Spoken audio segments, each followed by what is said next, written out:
Suvi Bains works as a curatorial assistant at Surrey Art Gallery and is a photographer and expressive art therapist. Her exhibit at the Reach Gallery titled Kesh explored the boundaries of Sikh men's private and personal article of faith, Kesh, Sikh men's un-shorn hair. At the Sikh Heritage Museum's exhibition, Misinterpretation, her photography presented Sikhism from a feminist perspective. Her work explores personal narratives that reflect on the impact of stereotypes and ensuing stigmas in marginalized communities.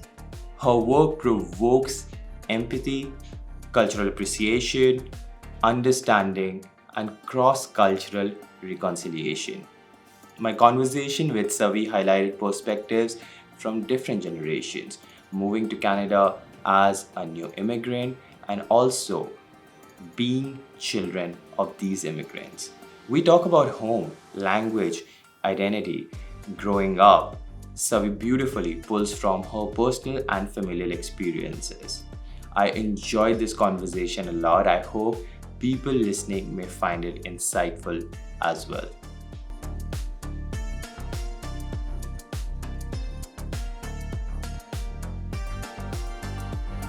On a border or an invisible border continues to kind of push its way into its formalities on what does it mean to be South Asian or brown in these spaces.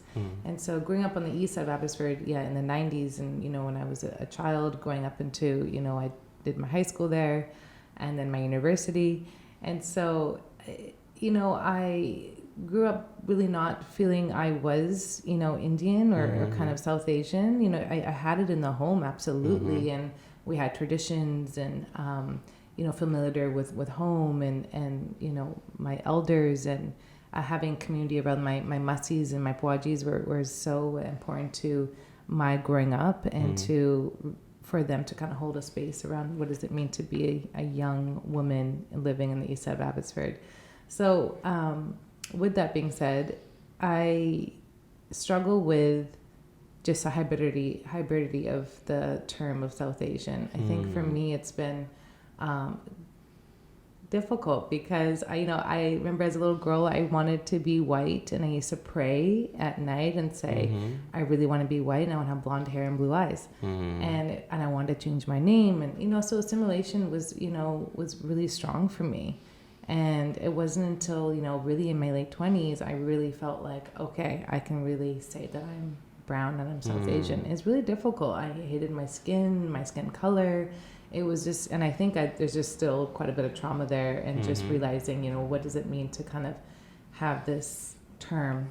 So it's been difficult. And so I think with that too comes with a lot of questioning. Reflecting, questioning, why was that? How come that was happening to me? But it was because of school. And with that being school, I didn't see myself.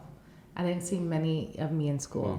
There was, only a handful of us that was in my elementary, and then high school, over 700 students. It was really just a handful of brown kids. And we really were protective over each other, but really did not feel seen at all. I think high school was just difficult, being a female too, and in the space, and trying to figure out, you want to be liked, and you want to be in the, with certain groups of people. But, with that being said, I'm so grateful for the way I was brought up. And that's to do with my parents. And it's been such even though it was really difficult, it's been a gift to have them to kind of support that journey as well. Yeah, thank you for sharing your experiences, because I feel that I definitely want to just follow your experiences with three questions. So just giving a bit of context here is that it's just such a vast difference, right? For example, let's say someone your age that have moved to Canada, let's say in their 20s, right? Where they have grown up, let's say in India or in Punjab, they have seen people like them in their school represented, right? So I feel that just being a teenager, there's a lot of back and forth about how you see yourself, right? There's a lot of self-consciousness that's just being part of growing up, right? But as you mentioned, right, that in your high school or in your neighborhood, it's just that you were sort of just wanted to fit in, right? because as a kid you don't really have developed those tools to sort of navigate that. Why, if there is like this sort of discrimination, I know that's a very strong word here. I would say not I would rather say this indifference where you feel that you are not seen, right? Where you feel that there are some beauty standards and you don't meet those standards, but as a kid you don't really know that why this is happening, right? But let's say someone who is born and brought up in India or Punjab, they don't have to deal with that. But once they move to Canada, they sort of understand that, but still they are in their 20s or 30s, they are sort of mature adults, and the spaces that they occupy have mature adults that sort of navigate between race in a more careful manner, as opposed to a lot of kids in high school, right? And especially, I'm assuming during 90s, right, where cultural diversity were sort of in nascent initial stages, right? Am I wrong in some of my observation? Please correct me. No, absolutely not. I think with the beauty standards, it wasn't so much the beauty standards for me personally as I was growing up. Oh, sorry, maybe that was that sort of, I picked that from my previous conversation, so you can definitely talk about your own experiences. Yeah, I think absolutely. Those are all kind of, relative and perspective on, difference between folks who are coming from India and then immigrating here, and as these terms of Indo-Canadian and are you Indian? So all these terms are shifting and changing, and realizing that was part of that shift too in the 90s. What is Indian? And so even that was a term that is rightfully so not being used anymore. But yes, of course, discrimination and. As a child, you just want to fit in. You want to fit in, definitely, yes. And so for me, I still remember a time, when I had a gut and I had my braid, and until grade 6 or grade 7, I absolutely hated it. And because, I wasn't fitting in, and, I looked different. And even then it was just such a difficult thing to kind of accept. But, I cut my hair, and it was a conversation with my parents, and it was like, okay, I'm going to do it. I'll never forget this moment where, I cut my hair really, really short, and I went into my grade 6 classroom, and I'll never forget this moment, but my teacher, paraded me and shared, doesn't she look more prettier now? And it was just this awful, weird moment of confusion of, am I accepted now? Is this what they do? And just an awful experience of how to feel accepted, and I came kind of home and was confused by, am I all of a sudden I fit in now because I cut my hair? And I guess subconsciously I was trying to do that too, right? And so it was that story, it will still, I'm 35 now, and that story will never leave me. No, and I get so it. It's part of identity too, kind of, and my hair as well. And there's so many traditions around, Sikh hair and Kesh, and then had beautiful moments with my mother too of braiding my hair in the mornings, and and now I lost that. And so I feel really sad for that little girl going through that.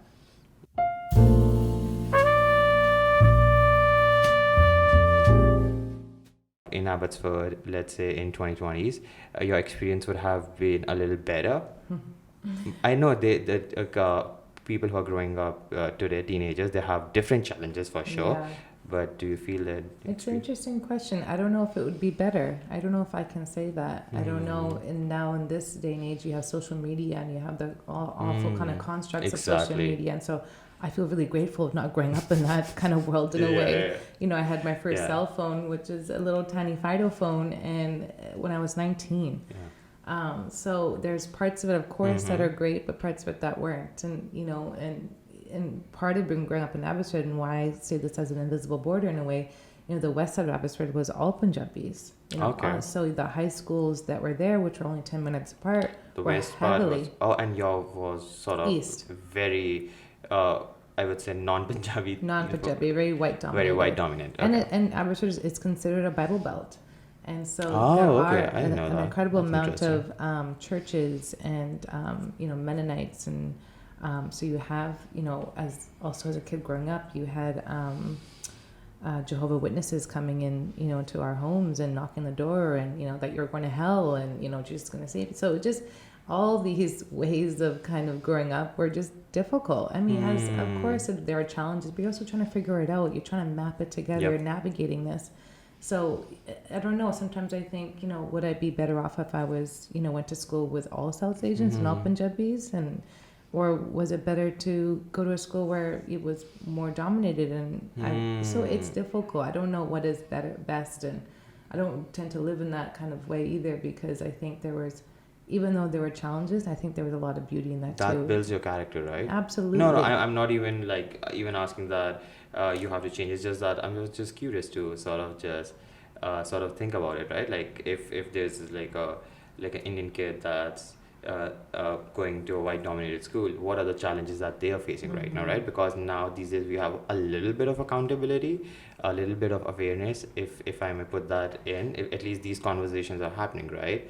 So at least a young person can just hear you and sort of find comfort that, okay, these are the experiences that this person have had, and now this person is navigating her or his and their life in a very interesting way, right? Yeah. That this can... So earlier, did you had any sort of I would say resources or people that you looked up that were from the community, that you really, just listening to them, you feel really empowered and you feel that you can find balance between being Punjabi and also being Canadian, sort of growing up in sort of white Canadian culture? Did you have those role models growing up? Growing up, for me, honestly, it's a great question, because I, even in history books and everything that we had, seen or read, was nothing around our culture, nothing around Punjabis, and it was a lot of the colonial kind of what happened in India and the British Raj and, that type of history. But, there were no resources. And to be honest, the resources for me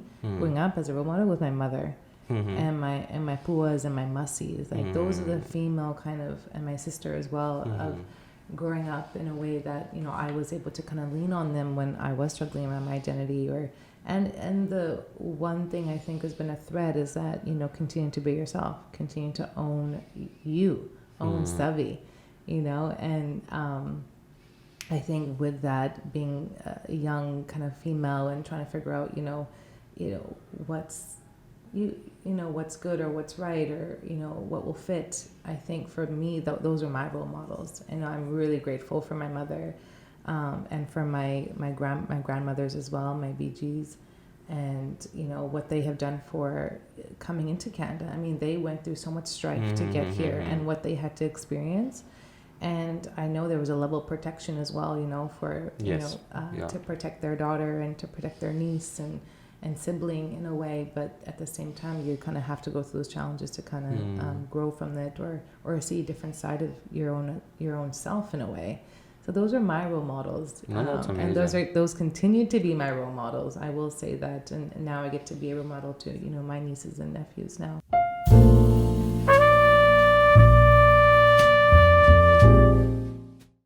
Now sort of navigating into the work that you've been able to do sort of as an artist, your work Kesh, right? So Kesh literally translates to here, right, in English, right? Which you have exhibited around Fraser Valley, and I'm sure other places too. You can definitely talk about that. It explores faith and personal expression for many Sikh men, right? Do you want to just sort of talk about that? Yeah, sure. Kesh was developed in 2016, and it was a very personal, intimate project, exploring this intimacy and privacy nature of unfurling for Sikh's hair, and specifically for men.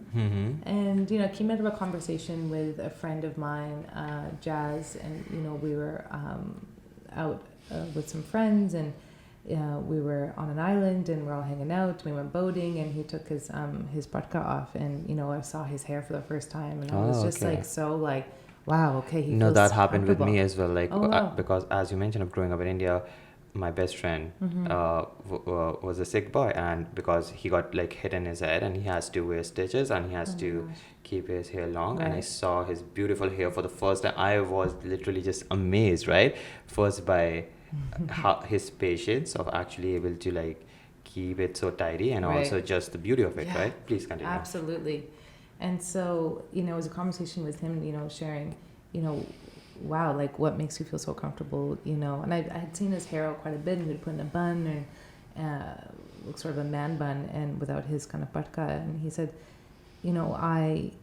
it's weird. I feel so completely seen when I don't have my parka. I'm seen as like a Rastafarian kind of hippie and hipster, Yes. and cool, and people kind of, I see me in that way, and it feels good. Okay. And then when he said I wear my parka, I'm seen as I have all these racial slurs that come out, and Yes. I'm named as this kind of part of a gang, or and it was just so unfortunate. I think that kind of what kept coming up for me when I was talking to either my friends or my community of folks, and something that kind of really hit me too. My grandfather lives in California, Sacramento, and when 9/11 happened, there were shootings and killings to specifically Sikh men, wearing their turbans and just killing because they thought they were Muslim or Pakistani or whatever. I don't want to terrorists in a way, but it's just that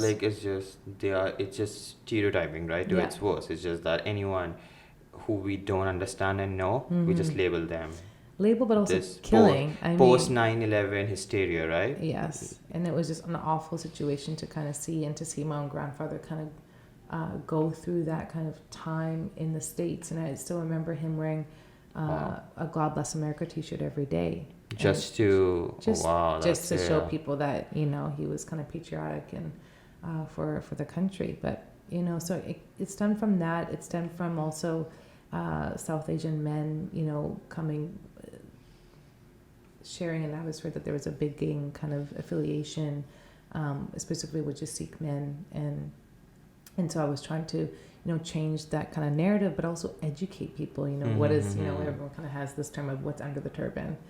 And, even though it's a very vulnerable, and the only time I saw was my grandfather, when he would comb his hair and have these kind of rituals with him in at home. And so, usually it came, Sikh men do not expose their long hair in the public at any time. And it's a very personal relationship that they have with their article of faith. While the turban is more outward article of faith, the hair is, one of the five karatas, which is the Kanga, Kesh, Karpan, Kara, and Kashera. So for me, it was just, I wanted to create an exhibition that would show the personal relationship that these Sikh men have their hair.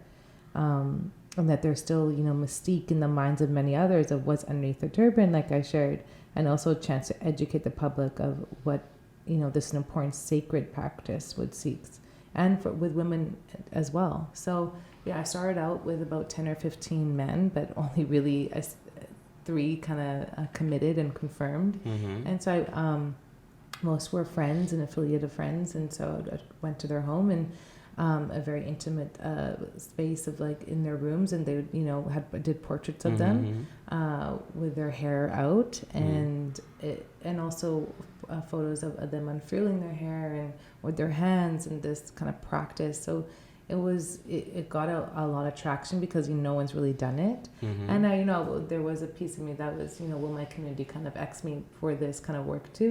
This is not something anyone does, especially a woman. South Asian women kind of going into these, into these homes and taking, really You're personal. actually just walking through a really tightrope here, right? Yes, absolutely. And so for me, it was really important to educate, really. Yes. And they're really beautiful portraits, and I'm really proud of the work still. So how's the reception both in the community and also outside the community? Really good. I never really had anyone say anything kind of negative, always really good for peace to be folks to be critical about people's work.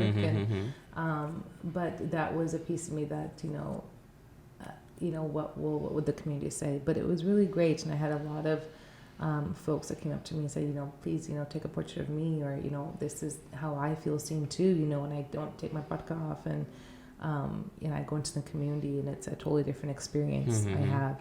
And, this kind of history around, I can talk about my family, about, when my grandfather came and immigrated, and people throwing stones to him, and in California, right? In Canada, actually, in New West. Wow. And, spitting on them. It was just an awful. And this is around 80s? This is around the 60s. Okay. 60s, yeah. And, my parents have experienced it too, but, my father never had had a turban or had long hair. But you know, my papaji would always say, you know, the pug is my crown. I will also be known as a Sikh and never be mistaken for something else. It also comes with a huge responsibility because your dandy is so obvious.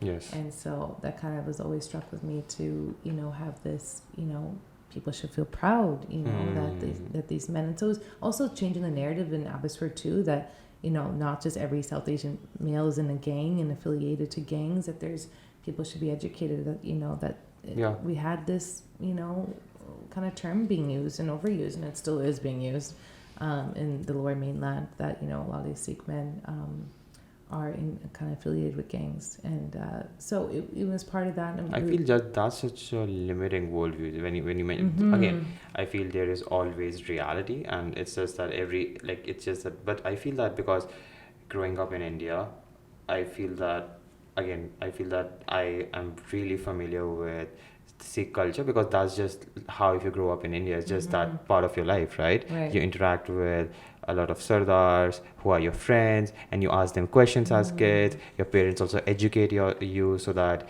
you don't really embarrass them in front of their friends, right?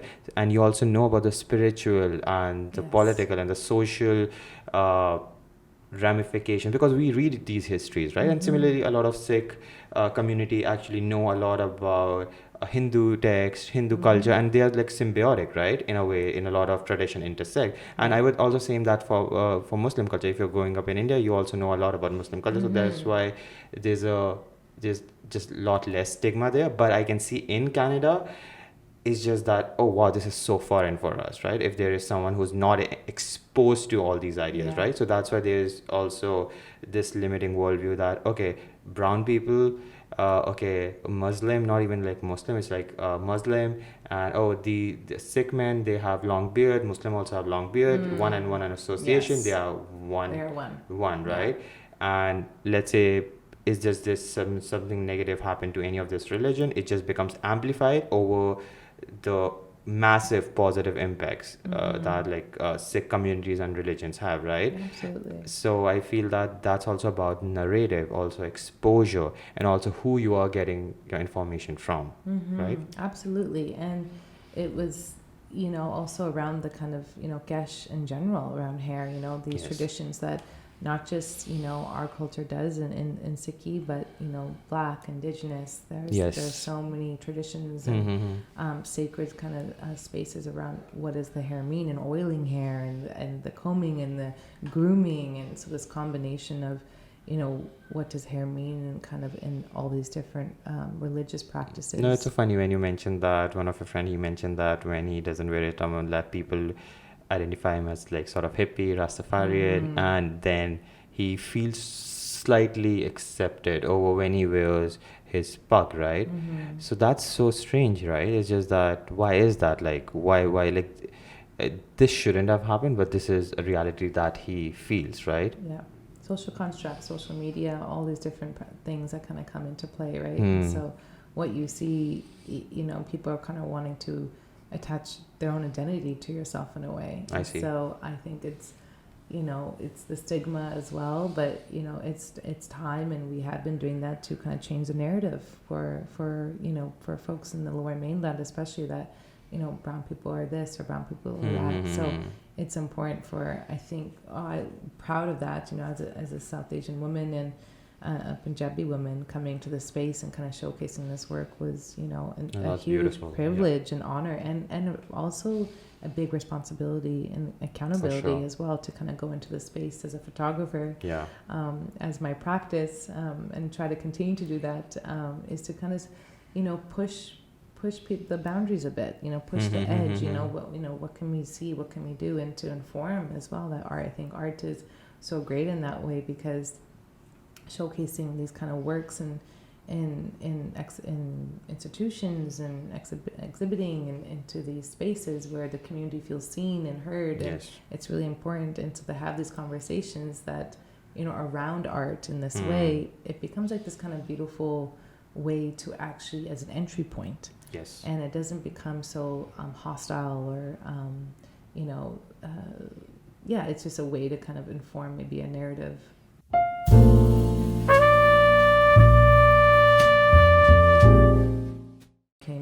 was just 8 years old. My mother came in 1975, and they both had to endure so much when they came here. My mother was she was in her late teens when she came, and it was hearing her stories of that they wanted to change her name, and do you need when she landed, there's a story about this border crossing fellow was saying that, do you need an interpreter? And she was so confused. She was an interpreter for what? And so assuming that she doesn't speak any English. Okay, there's already an assumption. Yeah. Okay, I see. And my father too, he came much early when he was 8 years old, and what they had to go through is this whole typical thing of calling Indian people Pakis and racial slurs. He went to UBC, and still that was a huge space where he wasn't being able to kind of evolve into himself and growing up in New Westminster. So what they had to go through was a lot more difficult. I mean, I have my own difficulties too with growing up here, but I think that the first generation is are wanting to maintain their cultural roots and identity through language and traditions in ways that are different than the first generation, because they were so afraid of losing it. Yes. And so with the second generation... Oh, they were sort of afraid that if they don't transfer those values to their kids... Absolutely. It just might be lost. Yes. And that's a existential crisis of a sort. And it has. And I mean, I can say for myself that it has been lost. I did go to Punjabi school when I was younger and trying to learn Punjabi. And and I just didn't want to. I had no interest at that time. And, although I can speak it, and feel proud of that.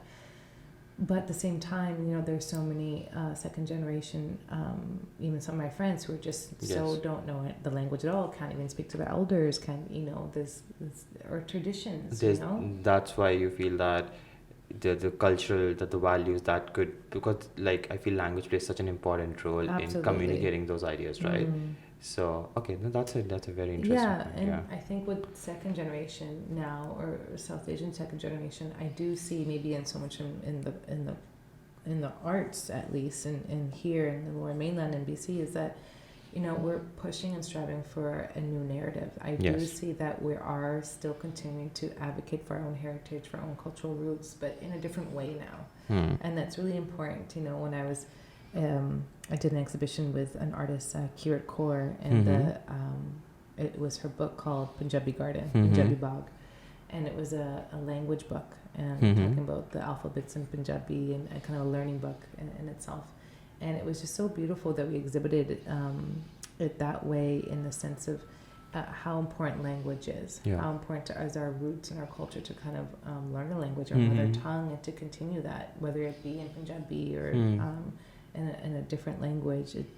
How do we continue our own safety net with our cultural roots? How do we, pass that on now into the third or fourth or sixth generation? I do feel like it's this kind of visceral feeling or visual feeling that I see, that the thread is becoming thinner and thinner and thinner. It's diluting. It is diluting. At least for me, that's kind of what I see. That makes sense, and I feel it's just even it's just a natural progression, right? It's just that it makes sense too, but it is sort of, just thinking about it, let's say from your perspective, it is sort of existential, right? That you feel sort of, and I can assume that for first generation, let's say from your parents, that there is this existential angst or this existential crisis, that we may have moved from our homelands, but still there is a piece of us that's there. Absolutely. And this is something that I've come across because in my work, even as an artist, where I talk about home, and this is something I'm also we can talk about later, exhibiting as well, is that home is so different for immigrants, even if it's first or second generation, because even for second, third generation, they have a reference point that, okay, this was home for my parents, for my grandparents, and this is home for me.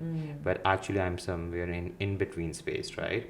With this feeling of here-ness and there-ness, right? You don't, let's say if you go to visit Punjab, you may feel that, okay, that this strong sense of connection, but you will feel that this is not my home. But if you come back here in BC, this is home, this is where I grow up, but still, you will miss these cultural connection with Punjab, right? Do you see my point? Yeah, absolutely. And I think being born here, it does have that, absolutely. You kind of think about a home as a space of a safety, but also kind of a place of learning, a space to kind of grow into and nurture yourself in ways through your own community.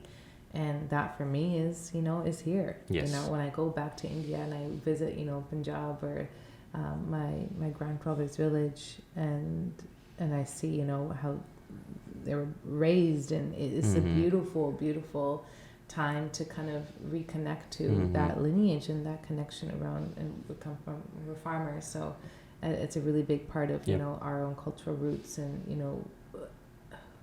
and just the seed, who was that seed, kind of in poetics in a way, but seeding into our own values. And so that's been really instilled into me as a child, and from my father, who continues to be a farmer, is that it's this continuation of where your cultural roots are. And I think I'll always be in that learning and always growing into that, and what does that actually mean, and be confident in that as well. Yes. And then there's my mother, who grew up in Shimla near the Himalayan mountains, and so to see her kind of history be so colonized when she grew up in Protestant, and learning the scriptures as well, but speaking Hindi and Punjabi, and coming from an army family, it's just incredible to witness, to see how they were brought up, and then now what they're doing to their own children, how they're raising us. Yes. It's a totally different kind of space, and a lot of folks don't get that either. I feel very grateful for my family to kind of nurture that part of ourselves, and not to kind of go through the typical, I guess, I don't want to say, doctor, lawyer, and all this. History is it does matter, and so I think that it's important. I think that's where I find that my traditions, where I was brought up, was always making sure to support your community. Yeah.